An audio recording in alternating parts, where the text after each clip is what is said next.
Good morning বন্ধুরা। আজ সকালবেলা উঠে খুব সুন্দর এক দৃশ্য দেখলাম। আমাদের এই রাস্তাটা গত 25 বছর তো আমার বয়স, তবে থেকে আমি দেখে আসছি। আমার জ্ঞান হয়েছে 5 বছর থেকে আমি দেখে আসছি এই রাস্তাটা এরকমই।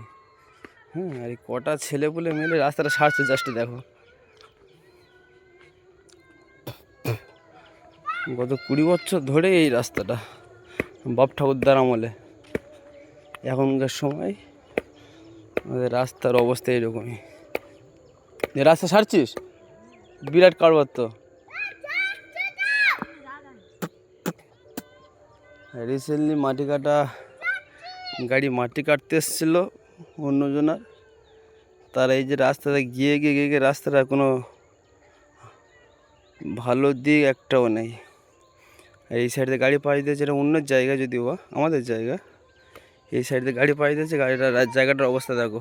ওই রকম বন জঙ্গল ছিল, এই হয়ে গেছে।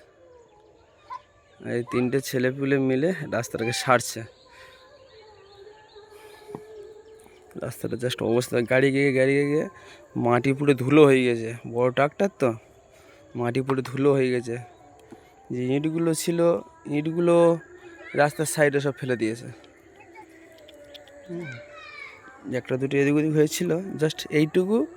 এই যে দুটো ইঁটের দুটো ইঁট যে রাস্তায় আছে, আর এই রাস্তার কানা, এই রাস্তার কানা ছাড়াও ঢুকেছে, প্লাস এদিকেও এসছে।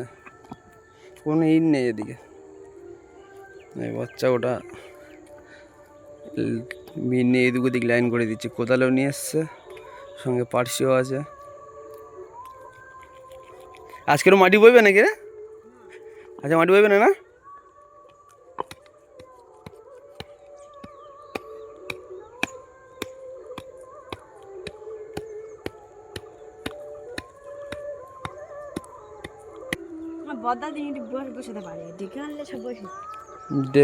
ডেকে আনলে তোরা তো 3 জনে তো এইছিস ইয়ে করে।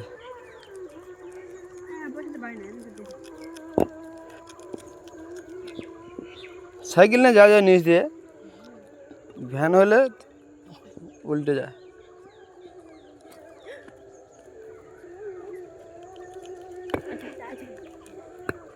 রাস্তা কাজ হচ্ছে, দেখতে পাবেন আজকে।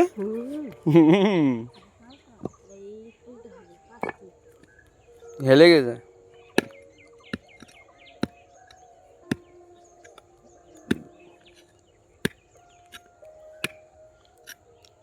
জাস্ট উদ্যোগটা দেখো।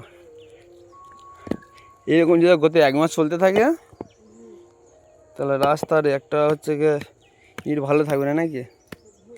হবে রাস্তা, হবে না? তো সরকার কি বলছে, রাস্তা হবে না বলছে। বিরাট রাস্তা আমাদের।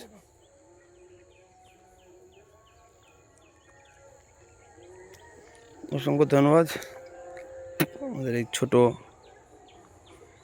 ভিডিও দেখার জন্য। ওটা অনেকটা খুলতে হবে। মাটি দিলে থাকবে, পাগলা? মাটি দিস না।